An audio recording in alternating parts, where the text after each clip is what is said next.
Steve Morgan for Fishing Monthly Magazine's down here at a wonderful day at the Cleveland Boat Ramp, and I'm with Adam Mortimer from SeaAdex Boats. And Adam, great day to test this boat, which is your 5.5 metre hardtop. A lot of people may not have seen the boat though. Got a pretty funky hull shape. Let's take this opportunity to find out a little bit more about SeaAdex, the brand, yourself, and why the boats are built as they were built. So tell us first, SeaAdex, what does it stand for? Well, SeaAdex, addicted to the sea. My father-in-law and my business partner in the boats, his name's Rex and my name's Adam, so the ADEX comes out of that side of it there. So yeah, that's how that name came about. And you've been building boats, you told me, for 8 years now. Been a Boilermaker for 25 years. Tell us a bit of the history of the genesis of this hull. Yeah, it's been in development, I guess, probably 6 years. Originally, I built a prototype, a little 4 metre job, just in a couple of days in the workshop, just to see if my concept worked. And the concept was something high-sided for children, because I've got young kids, something that had level flotation, pretty much unsinkable and unbreakable, and still, you know, could handle the chop and turns nicely as well. So I did that. It came out reasonably well. It looked ugly, but I went to a naval architect and I said, pretty him up and also make it to these sort of requirements that I want, and this is what we have today. That's right. Powered by the L4 Verado there. It's a great power plant, and I'm sure we're going to see some great performance for this on the water. But take me through the reverse chines and the sponsons that you've got on here. What's the theory behind it? The theory behind it is because you get a steeper dead rise, and the sponsons on the side give you stability at rest. Everybody knows it's a little bit of a compromise. Your steeper your V, the better it rides, but when it's at rest, you know, a little bit more unstable. So what we wanted to do is have the best of both worlds, but also have that level flotation. So we've got a 23-degree constant dead rise here, which runs 3/4 of the way of the boat before it starts to peel up towards the nose. And to get that stability at rest, we've got 300mm chines on each side, which are full of foam that give us that level flotation and also that stability. That's right, and they're slightly reversed as well, so you know you get a bit of air coming through, cushions the ride, and that 23-degree V. That's a big V for an aluminium boat. It is.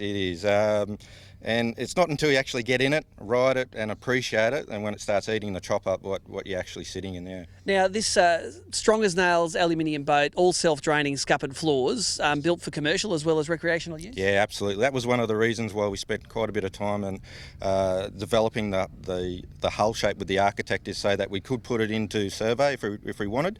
As they sit now, they'll meet 2C restricted under category 4, which means it can go within 15 nautical miles. It just has to have a sign off from an architect. But to get full 2C unrestricted, it's the full kit and caboodle, but no design changes need to be done. We don't have to manufacture it any differently.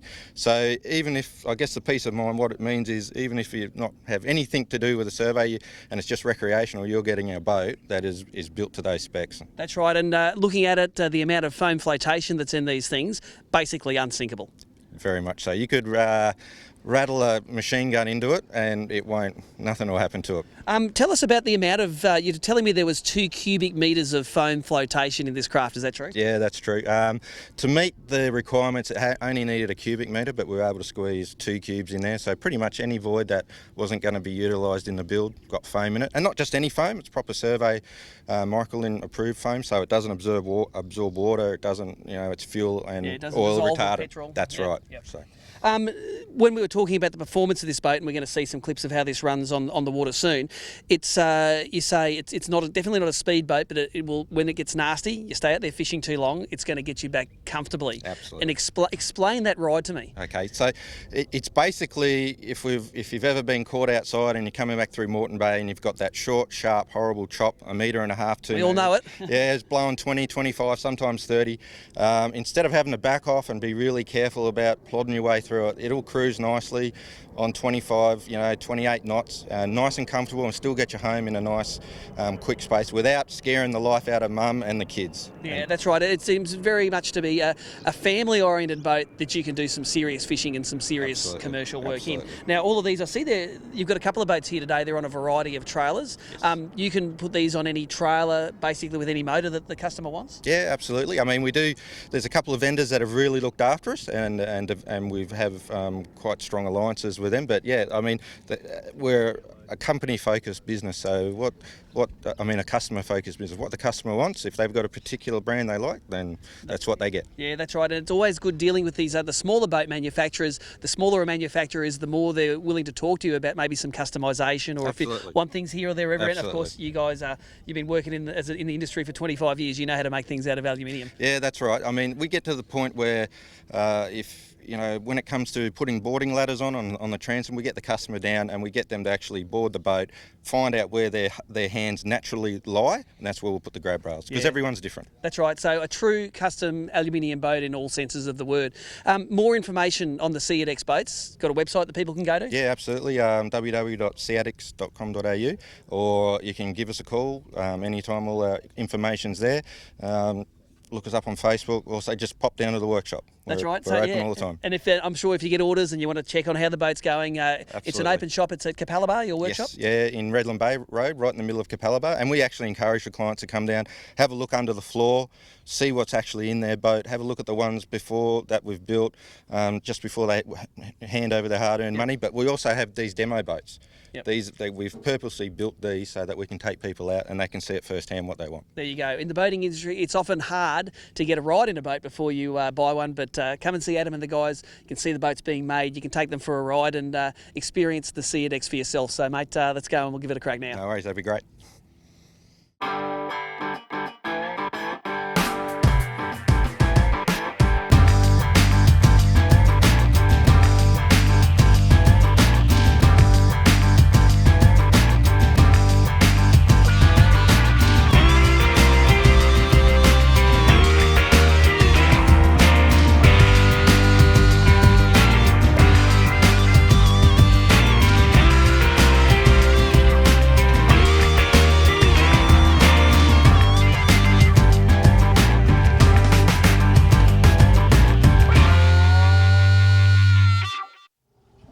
Well, as you can probably see, it's a fantastic day on Moreton Bay today. Probably not the best day to get what this boat's good at, which is ploughing through rough water. We did find a few barges. I found a few pleasure boats, and I was a bit scared the first time we approached a wake at full speed.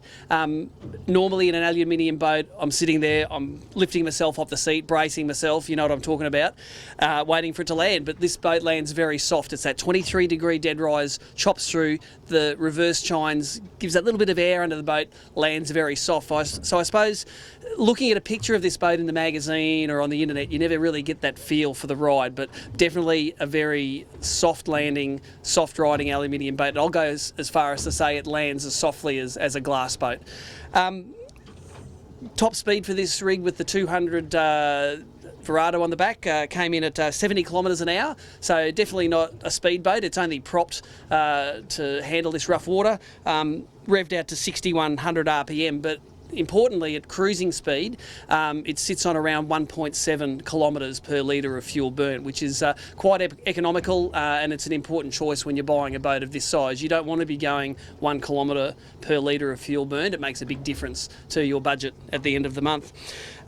I suppose I can't stress enough that these boats are very customisable. This one's got removable carpets. It's got side storage, which is in this one it's filled in, like it's all filled with foam. But if you need to put an insert in there to keep your gaffs, to keep some fishing tackle in, you can do that.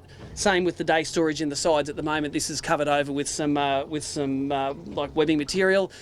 If you want that to be a hard door, just let the guys know. The front cabin here, which is behind me, it's very wide, and I've never seen a cabin nearly as wide as it is for its length. And if I was going to put the kids up there to sleep, they'd probably be sleeping acrossways. So there is a lot of usable room, I suppose, in this boat. In the cockpit for fishing, you've got under gunnel tow room, so you can sidle right up to the edge of this boat and fish over the edge. And because of the beam and the stability of this boat, there's no problems to get both of the guys in the boat over the one side fishing. So of course, built by a fisherman, built by a boilermaker, I'll go as far to say as I probably will never see one of these boats broken in my lifetime. It feels solid on the water, the welding's great in it, and if you can break one, you'll probably break the human body before you break one of these boats.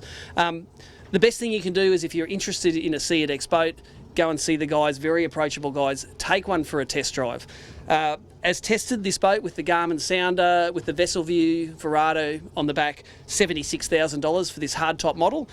Prices start from $67,000. So get on the website, check it out, read the written boat test on the Fishing Monthly website, fishingmonthly.com.au. And if you're interested in this sort of boat, make sure you take a SeaAdex for a drive.